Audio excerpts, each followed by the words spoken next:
야구 좋아하시나요? 야구 좋아하신가요? 그 야구를 보다 보면 간혹 발이 빠른 주자가 일루에 나가게 되면 투수가 흔들리는 장면들을 종종 보게 됩니다. 빠른 주자가 일루에 나갔을 뿐인데 갑자기 잘 던지던 투수가 볼넷을 내보내고 안타 맞고 홈런 맞고 그러면서 경기를 마운드에서 내려와야 되는 그런 일들이 종종 야구 경기 중에 볼 수 있게 되죠. 그런 상황이 벌어지면 해설자들은 꼭 이렇게 얘기해요. 지금 타자에게 더 집중해야 됩니다. 스트라이크를 던져야 됩니다. 맞더라도 승부해야 됩니다. 해설자들은 항상 이런 얘기를 합니다. 그래서 성도님들, 우리 신앙 생활에도요, 이런 비슷한 일들이 벌어지는 순간들이 있어요. 두려워해야 될 것들이 아닌데 우리가 그것들에 집중하면서 두려워하고 근심하며 오히려 더 큰 어려움들을 당하는 일들을 우리가 자주 경험하고는 합니다. 우리가 취해야 될 태도와 방향은 분명히 정해져 있어요. 세상의 여러 가지 일들에 의해서 우리가 흔들리고 당황하고 근심하고 두려워하는 것이 아니라 우리가 하나님의 말씀에서 우리에게 주시는 그 모습대로 살아가야 한다는 거 우리가 분명하게 알고 있음에도 불구하고 우리는 그런 연약한 모습들을 보이곤 합니다. 오늘 우리가 읽은 이 회당장 야이로의 이야기를 보면 이 안에서는 우리가 믿음을 어디까지 보여야 하고 어느 순간에 그 믿음을 보여야 하는지에 대해서 우리에게 지금 말씀해 주고 있는데요. 우리 주님은 우리에게 한 가지 과제를 던져주고 계십니다. 두려워하지 말고 믿기만 하라. 두려워하지 말고 믿기만 하라. 우리 하나님을 믿기만 하는 것, 그것이 위기 가운데 우리가 취해야 될 그 태도와 우리가 나아가야 할 방향성인 것이죠. 오늘 말씀을 통해서 우리 성도님들이 믿기만 하라 라는 그 주님의 말씀에 철저히 신뢰하고 믿음으로 나아가는 주님의 자녀들 되시길 바랍니다. 또한 두려움의 대상을 다시 한번 확인하고 하나님을 경외함으로 나아가는 주님의 자녀들 되시기를 간절히 소망합니다. 예수님께서 사역을 하시는 중에 회당장 야이로가 예수님 앞에 나옵니다. 야이로가 간곡하게 지금 구하고 있어요. 예수님께 어린 딸이 죽어가고 있는 그 어린 딸이 있는데 예수님께서 오셔서 이 딸을 좀 살려주세요, 치료해주세요 하고 간절하게 구하고 있습니다. 예수님께서는 그 간구함을 들으시고 그 야이로와 함께 그 집으로 가기로 결정하십니다. 자, 그리고 그 집으로 향하고 있어요. 성도님들, 이 야이로의 심정이 어땠을 것 같으세요? 우리도 경험해 봤어요. 우리가 기도를 할 때 우리가 하나님께 기도할 수 있다라는 것, 하나님께서 우리의 기도를 듣고 계신다라는 것, 그것만으로도 우리가 얼마나 큰 위로와 힘을 얻습니까? 우리가 어떤 것들이 이루어지지 않고 응답되는 일이 없어도 하나님께서 나의 기도를 듣고 계시고 하나님께서 나의 기도를 들으시고 뭔가를 하실 거다라는 그 기대함만으로도 우리가 얼마나 기쁨을 얻습니까? 그런데 지금 무슨 상황인가요? 어린 딸, 12살밖에 되지 않은 딸, 그 딸이 죽어가고 있습니다. 그 딸이 죽어가고 있어요. 더 이상 이 땅에서는 소망이 없습니다. 치료할 방법도 없고 누구에게 부탁할 것도 없고 더 이상 방법이 없어요. 소망이 없어요. 그런데 예수님을 만난 거예요. 그리고 예수님을 만나서 그 사정을 얘기했어요. 그리고 예수님께서 그 집으로 방문하시겠다고 하십니다. 같이 가고 있어요. 야이로의 마음이 어땠을까요? 희망이 막 차오르고, 와, 우리 딸이 살 수 있다라는 그 감격함이 차올랐을 겁니다. 상상만 해도 그 마음에 희망이 솟아올랐을 것 같아요. 그런데 변수가 생기죠. 25절부터 34절까지의 말씀을 보시면 한 사건이 들어와 있는데요. 12해 동안 혈류증을 하는 여인이 등장합니다. 많은 사람들이 야이로의 이야기를 듣고 야이로와 함께 이동하고 있어요. 예수님을 따라가고 있어요. 그 무리들 중에 혈류증을 앓는 이 여인이 함께 있었던 것입니다. 이 여인 역시도 소망이 없는 상황이었어요. 받을 수 있는 치료는 다 받았고요. 할 수 있는 거 다 해봤어요. 26절의 말씀을 보시면 괴로움을 받았고 다 허비하였다. 괴로움을 받았고 다 허비하였다. 고통과 다 허비한 그 세월, 그 물질, 진짜 남은 것 없는, 희망이 없는 그 인생을 지금 보여주고 있어요. 이 여인은 절망스러운 상황을 지금 대변해주고 있는 겁니다. 자, 이 여인에게 소망은 없습니다. 사실 전부 다 포기한 것 같아요. 방법도 다 해봤고 할 수 있는 거 다 해봤어요. 그런데 예수님이 지나가시는 거예요. 예수님이 지나가시는 걸 보고 저 옷자락에 손만 대도 구원을 받을 것 같은 어떤 그런 믿음이 생긴 겁니다. 그리고 목숨을 걸고 그 무리 안에 끼어 들어간 거예요. 율법을 어기면서 그 무리 안에 뛰어든 겁니다. 그리고 예수님의 옷자락에 손을 댄 거예요.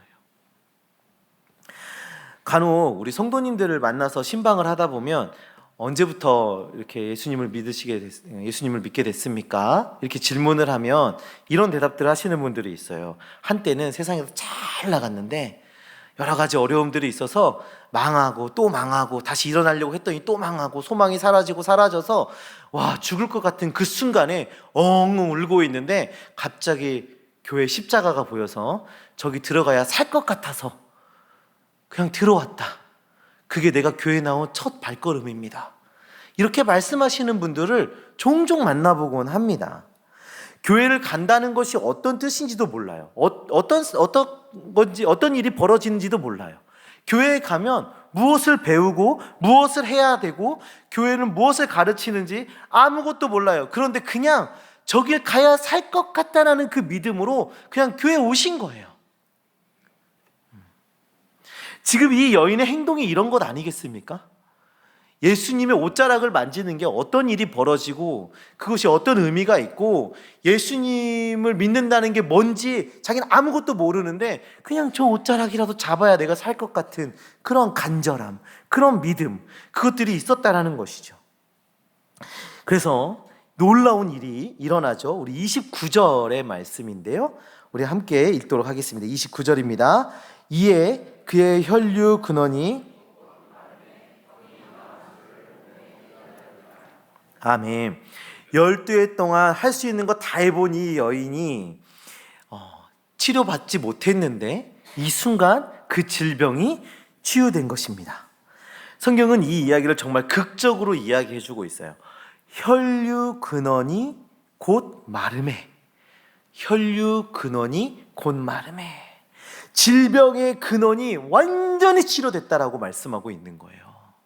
그냥 잠깐 그 혈류증이 멈춘 것이 아니라 그 근원, 그 원인이 깨끗이 치유함 받았다는 것을 말씀해주고 있습니다. 이 엄청난 은혜이지 않습니까? 이 여인이 한 일은 예수님의 옷자락에 손을 댄 것뿐이에요. 예수님의 옷에 손을 댄 것, 그 뭐 대단한 일이라고, 그 놀라운 일이 일어난 겁니다. 예수님은 항상 무리 가운데 계셨어요. 많은 사람들과 부딪혔어요. 많은 사람들과 스쳤어요. 제가 얼마 전에 그 야구장에 한번 갔습니다. 그랬는데 경기가 끝나고 나오는데 사람들이 막 우르르 몰려 나오니까요. 제 몸에 많은 사람들이 부딪히고 닿고 접촉이 되는 거예요. 그냥 줄을 서서 들어갈 때도 우연히 한두 명 정도는 제 몸에 손을 대요. 근데 지금 예수님은 무리들 사이에서 이렇게 가고 계시는 거죠. 이 예수님 몸에 손대는 거요, 대수롭지 않은 일이었습니다. 그런데 이 여인은 소망이 없는 그 질병의 고통 중에 구원을 얻게 된 것입니다. 자, 이제 다시 야이로로 돌아가겠습니다. 문제가 발생된 거예요. 야이로에게는 큰 문제가 지금 발생된 거예요. 예수님께서 지금 어디 가시던 길이시죠? 회당장 야이로의 집에 가시던 길이에요. 그렇죠? 지금 딸은 죽어가고 있어요. 딸은 죽어가고 있고 그 집에 지금 가고 있는 겁니다. 그런데 예수님께서는 이 여인이 치료받은 것을 아시고 멈춰 서셨어요. 누군가가 내 옷자락을 만지고 치유함을 받았다는 사실을 예수님이 아시고 가시던 길을 멈춰 서신 거예요. 그래서 30절의 말씀부터 34절의 말씀이 우리에게는 한 5절 정도의 말씀으로 보이지만 사실 그 안에는 굉장히 긴 시간이 들어가 있을 거예요. 우리가 이 5절을 읽는 데는 몇 초 아니면 읽지만 예수님께서 내 옷에 손댄 자가 어디 있느냐라고 질문하시고 그 사람을 찾고 하는 그 과정들이 굉장히 긴 시간이었을 겁니다. 그리고 예수님 그 모습을 보고 제자들이 말하죠. 예수님, 지금 우리는요 많은 무리 사이에 있습니다. 지금 이렇게 사람들이 밀어붙이고 하는데 그 옷에 손을 댄 게 뭐 그 대수라고 그 손댄 사람을 찾으려고 하십니까? 빨리 야이로의 집으로 갑시다. 지금 제자들도 이렇게 얘기하고 있는 건 아니겠어요? 응? 지금 제자들도 지체 말고 야이로의 집을 향하기를 촉구하고 있는 것입니다. 그런데 그러면 이제 가면 되는데 또 이 여인이 나타나요. 그냥 치료받고 안 나타나도 되는데 나타난다니까요. 마음은 급한데 조급한데 나타나서 자신에게 있던 그 모든 일들을 두려워 떨며 이야기합니다. 자신에게 일어났던 일을 두려워 떨며 이야기해요. 제가 저희 그 아들을 혼을 내요. 그러면 아들은 무섭잖아요. 혼이 나면 무서우니까 두려워 떨며 저에게 얘기해요. 그래서 제가 못 알아들어요. 그때부터 퀴즈쇼가 시작되고 저는 알아들어야 돼요. 얘가 왜 그랬는지 저는 알아들어야 돼요. 퀴즈쇼가 시작돼요. 알아들을 수가 없어요. 두려워 떨며 버벅이며 횡설수설하는 말을 이해하는 것은 쉽지 않은 일이에요. 물론 이 여인은 성인이기 때문에 좀 더 조리 있게 얘기하실 수 있겠지만 우리 성도님들도 그러지 않으세요? 두렵고 떨리면 내가 지금 무슨 말을 하고 있는지, 내가 지금 뭐라고 얘기하는지 그게 잘 안 된다고요. 제가 오늘 지금 금요기도에 설교하러 딱 올라왔는데 사실 되게 떨렸어요. 그래서 초반에 회당장 야이로가 발음이 안 됐어요. 오늘 또 이런 일이 벌어져요. 그런데 두렵고 떨리면서 이 여인이 말했다고요. 그러면 어떻게 됐겠어요? 시간이 더 많이 흐르겠죠. 시간이 더 많이 흐를 거예요. 제가 계속 이 시간에 대한 이야기를 하고 있어요. 왜냐하면 이렇게 혈류증을 앓는 여인의 사건으로 지금 죽어가고 있는 야이로의 딸이 예수님을 만나는 그 시간이 점점 늦어지고 있거든요. 야이로에게 지금 혈류증을 앓는 여인과 예수님의 모습은 어떤 상황처럼 보였을 것 같으세요? 분명히 놀라운 역사가 일어났어요. 은혜의 순간에 자기가 지금 서 있습니다. 근데 그게 은혜로 올까요? 저는 은혜롭지 않았을 것 같아요. 지금 여기서 지금 뭐 하시는 거예요? 빨리 가서 내 딸을 치료해 주셔야지. 여기서 왜 자꾸 시간을 끄시는 거예요? 저는 그랬을 것 같습니다. 정말 우리가 축구 경기를 보다 보면 침대 축구를 보는 것 같은 그런 심정이었을 것 같아요. 우리가 지고 있어요. 한 골을 빨리 넣어야 되는데 상대팀은 누워 있어요. 그러다 갑자기 일어나서 열심히 뛰어요. 근데 또 다른 친구가 누워요. 속이 터지죠. 침대 축구로 경기가 끝나도 결과는 바뀌지 않아요. 상대편이 침대 축구를 해서 경기는 끝났어요. 우리가 진 걸로 끝났어요. 근데 그 침대 축구 때문에 결과가 바뀌지는 않다고요. 야이로도 그러지 않았을까요? 시간이 막 끌려요. 답답해요. 초조해요. 그러다 내 딸이 죽으면 그 불안감과 초조함과 그런 마음 속에 지금 있는 겁니다. 12살밖에 되지 않은 딸이 죽어가고 있습니다. 마지막 희망으로 우리 예수님을 만났어요. 근데 감사하게도 예수님이 만나주시겠대요. 그래서 급히 집으로 예수님을 안내하고 가는데 무리 중에 누군가가 손을 댔고 그것으로 인해서 역사가 나타났고 그것으로 인해서 멈춰서 버린 겁니다. 그리고 12년 동안 그 고생한 이야기들을 다 나열하고 있어요. 간증하고 있어요. 그러다 정말 사건이 터지는데요. 우리 35절 말씀 함께 보겠습니다. 아직 예수께서 말씀하실 때에 회당장의 집에서 사람들이 와서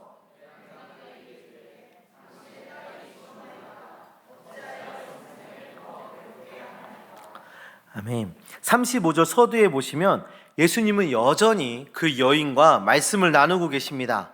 그때 야이로의 집에서 사람이 와서 딸이 죽었다고 지금 전하고 있죠. 저는 정말 절망했을 것 같아요. 그리고 지금 내 눈앞에서 벌어지고 있는 이 사건은 놀라운 은혜의 사건, 은혜로운 사건이 아닐 것입니다. 그리고 치료되고 고통에서 건진받은 그 여인이 저였으면 굉장히 미웠을 것 같아요. 야이로도 그런 것 같습니다. 그래서 딸의 소식을 듣고 진짜 아무 말도 하지 못하고 절망에 빠져버리죠. 마지막 희망의 불씨가 꺼져버린 겁니다. 저는 이 순간에 야이로의 모습을 보면 정말 가슴이 아파요. 제가 그 MBTI에서 F거든요. 굉장히 감정적인, 극감정적인 사람이라 제가 이 여인의 모습을 보면 이 야이로의 모습을 보면 너무 슬퍼요. 눈앞에 누군가는 은혜를 경험하고 기쁨을 감출 수 없는 그 상황에 있는데 나는 끝모를 고통 속에 절망 가운데 있다. 기뻐하고 있는 저 사람과 나의 모습이 대비돼서 더 큰 고통으로 다가오고 있습니다. 자, 이때 우리 주님이 말씀하세요. 36절 말씀 우리 같이 읽겠습니다. 예수께서 그 하는 말을 곁에서 들으시고 회당장에게 이르시되 두려워 말고 믿기만 하라 하시고 아멘. 뭐라고 말씀하십니까? 두려워하지 말고 믿기만 하라. 두려워하지 말고 믿기만 하라. 먼저는 두려워 말라라고 말씀하십니다. 내 앞에 놓여 있는 문제, 그 어려움, 그 일들에 대해서 두려워하지 말라 말씀하세요. 하나님께서 두려워 말라고 말씀하실 때를 보면 내가 할 테니 두려워하지 마라 라고 종종 이야기하십니다. 아브라함을 축복하실 때도 내가 할 테니 두려워하지 말라. 홍해 앞에 서 있는 그 이스라엘 백성들에게도 내가 할 테니 두려워하지 말라 얘기하세요. 가나안 땅에 들어가기 위해서 적들과 싸워야 할 때도 내가 싸울 테니 두려워하지 말라. 내가 한다, 내가 싸운다, 내가 일한다. 그러니 너희는 두려워 말라. 우리 하나님은 우리에게 이렇게 말씀하십니다. 오늘 야이로의 이 이야기 속에서도 우리 주님이 말씀하십니다. 두려워 말라. 우리의 생각으로 희망이 있든 없든 그것이 중요한 문제가 아닙니다. 우리 주님이 일하시느냐 일하지 아니하시느냐 그것이 중요한 문제인 것이죠. 내 판단에 어떠한 사건이 크고 작음이 중요한 게 아니라고요. 우리 주님이 그 문제에 개입해 계시느냐 아니시냐 이게 중요한 거죠. 우리가 마주한 일이 어떤 일이든 그것이 그렇게 중요하지 않습니다. 지금 우리가 처한 그 상황이 어떤지가 중요한 것이 아닙니다. 우리에게 중요한 것은 우리 주님께서 지금 나와 함께 하신다는 것, 이것이 중요한 것 아니겠습니까? 전지전능하신 그 하나님, 생명을 구원하신 하나님, 우리와 함께 하신다는 그 하나님, 그것이 우리에게 가장 중요한 것입니다. 그러니 두려워하지 말아야 합니다. 누가복음 8장에 예수님께서 제자들과 이렇게 호수를 건너는 장면이 나와요. 그때 광풍이 불어서 제자들이 난리가 나죠. 주무시고 계신 예수님을 깨우면서 주여 주여 우리가 죽겠나이다 라고 얘기해요. 주여 주여 우리가 죽겠나이다. 그러자 예수님께서 폭풍을 잔잔하게 하시고 그 제자들에게 이런 말씀을 하십니다. 너희 믿음이 어디에 있느냐? 너희 믿음이 어디에 있느냐? 여기에서 드러나는 믿음은 무엇입니까? 우리가 비록 광풍 속에 있을지라도 주님이 함께 하시기에 담대할 수 있는 믿음, 그 믿음을 말씀해 주고 있는 것입니다. 우리가 폭풍 가운데, 광풍 가운데, 어떠한 어려움 가운데 있을지라도 지금 주님이 나와 함께 하신다라는 것, 그것으로 우리가 안전할 수 있는 것, 그것으로 담대할 수 있는 것, 그것이 믿음이다 말씀해 주고 있는 것이죠. 우리 주님은 우리에게 말씀하십니다. 두려워 말라. 왜요? 우리 주님이 우리와 함께 하십니다. 우리의 참된 현실이 되어주시는 그 주님이 우리와 함께하고 계십니다. 그리고 두 번째, 믿기만 하라 말씀하십니다. 첫 번째로는 두려워하지 말라 말씀하시고, 두 번째로는 믿기만 하라 말씀하십니다. 그렇습니다. 우리는 믿기만 하면 됩니다. 믿음, 다른 것 없습니다. 우리가 보일 것은 오로지 믿음입니다. 하나님의 능력을 의심치 말고 전지전능하신 그분을 신뢰하는 것, 그것이 우리가 보여야 할 모습인 것이죠. 하나님께서는 성경의 여러 역사들을 통해서 하나님께서 일하시고 싸우시면 무엇이든 이루어 주시는 분이심을 증명해 보이셨어요. 이 성경의 이야기들이 우리가 의지해야 하는 하나님에 대한 그 모습들을 잘 이야기해 주고 있지 않습니까? 성도의 승리의 비결은 믿음입니다. 우리는 하나님을 어떻게 고백하고 계신가요? 창조주 하나님 고백하고 계십니까? 창조주 하나님 아니신가요? 우리는 창조주 하나님으로 고백하고 있습니다. 또 만물의 주인이신 하나님을 고백합니다. 또 생명의 주인이신 주님을 고백합니다. 아멘.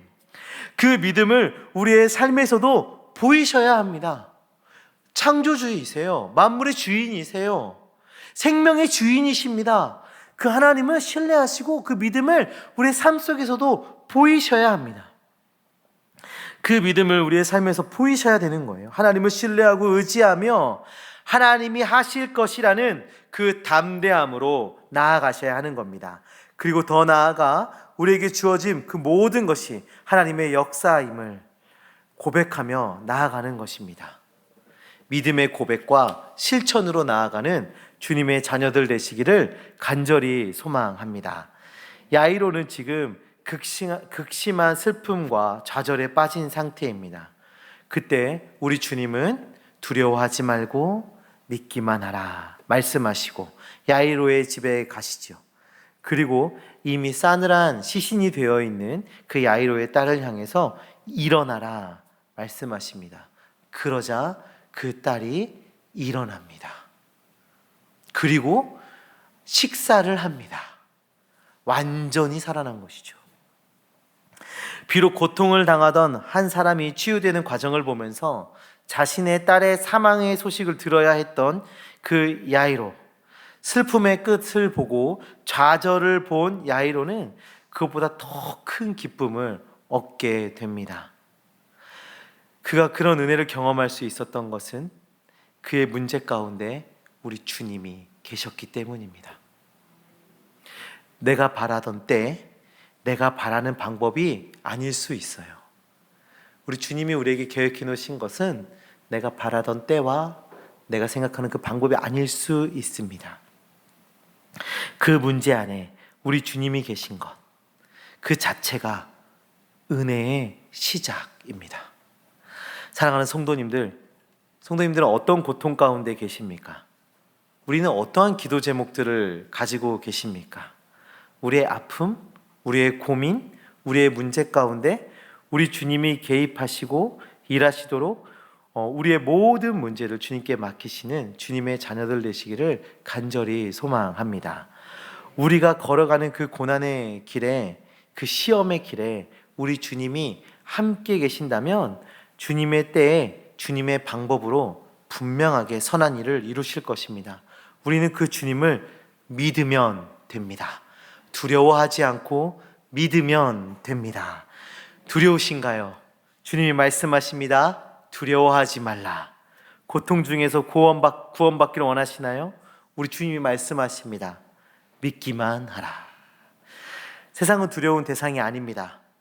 그 두려움은 하나님을 향한 경외함으로 바꾸셔야 합니다. 세상을 두려워하시는 것이 아니라 하나님을 경외하셔야 됩니다. 모든 것이 가능하시고 모든 것을 이루실 그 하나님을 믿는 믿음으로 살아가야 하는 것입니다. 하나님을 경외하는 사람으로, 하나님을 신뢰하는 사람으로 승리를 누리시는 주님의 자녀들 되시기를 간절히 소망합니다.